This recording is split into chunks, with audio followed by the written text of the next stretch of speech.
I'm gonna now give you an advice on a technical problem that is playing octaves, that represents for piano player always a challenge. So I show you how I practice octaves. So I don't know how, just sometimes you practice things and you find out some mechanisms of music. And one is this: you can play a C major scale and then, so ascending, then you can come back with the D flat major scale. And then you can go up with the D major scale. And then you can come down with the E flat major scale. And so on.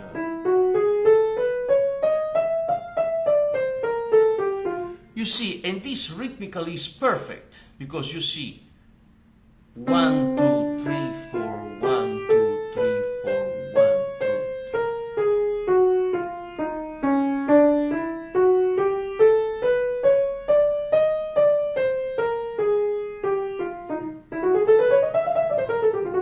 But you do all that in octaves, with both hands.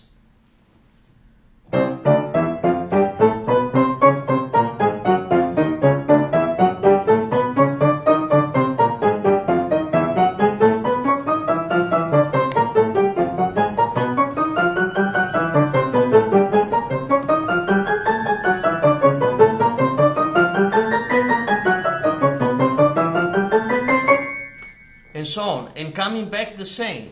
So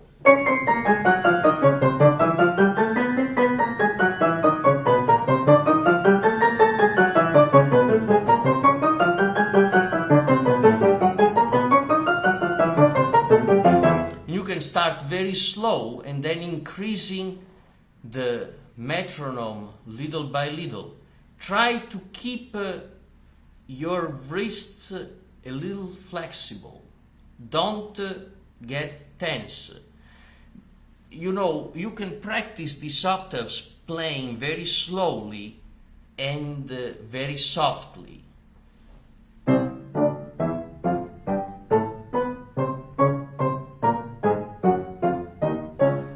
Also, you can experiment different degrees of touch. Just fingers. In other words, you are doing like almost a pizzicato effect with the fingers on the keys, or wrist action,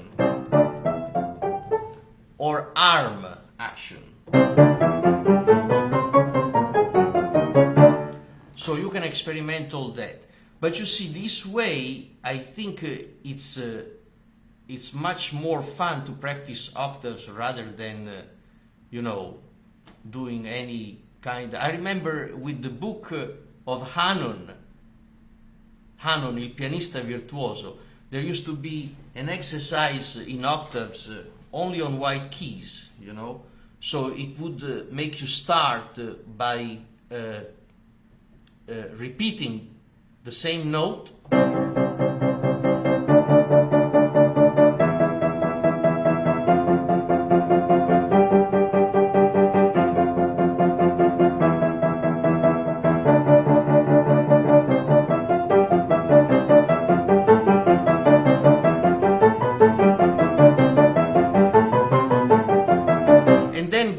The scale first to the fifth, and then by adding always one note, and so the interval would get wider.